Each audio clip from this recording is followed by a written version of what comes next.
The end of 2022 saw a major downfall in overall trust for a number of major cryptocurrency and fintech firms, especially in the aftermath of the FTX collapse and Bitcoin's price falling below the symbolic $20,000 for the first time in years.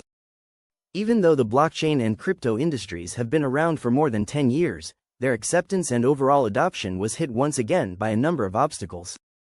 In recent days, the collapse of the Silicon Valley Bank and Signature Bank have sent crypto markets into a frenzy, leaving fintech and crypto firms with lingering worries on how their firms can succeed in 2023.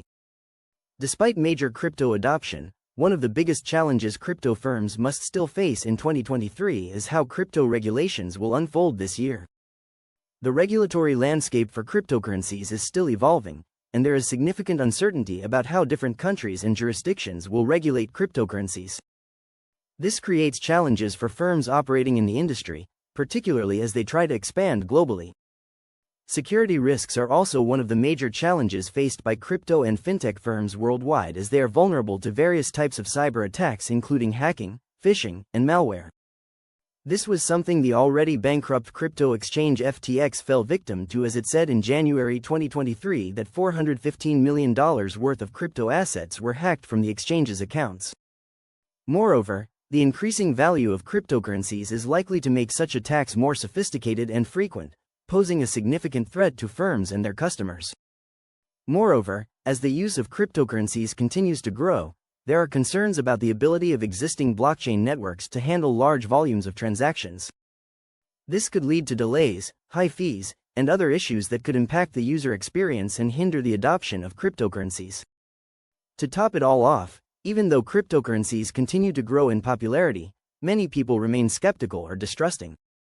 This is mostly triggered by the lack of education around how cryptocurrencies work, which is why it is so important for up-and-coming fintech and crypto companies to continue to educate users and the general public about cryptocurrencies and their potential uses, and address any concerns around security and regulation. These challenges make it obvious that new companies are finding it increasingly difficult to enter the market. Starting a crypto or fintech company is more expensive than ever before, which can intimidate investors and entrepreneurs alike. When I set out to create Gamdom, I wanted to merge two very challenging industries, crypto and gambling, and we have been lucky, as Gamdom has been experiencing success and rapid growth. Having recently hit 10 million global users and hiring sporting legend Usain Bolt as an ambassador, we're set to grow even more in 2023 and 2024. Although it would be overly confident to say that Gamdom was not affected by the setbacks in the crypto industry that came with the downfall of FTX and other obstacles, we were able to bypass them quite smoothly.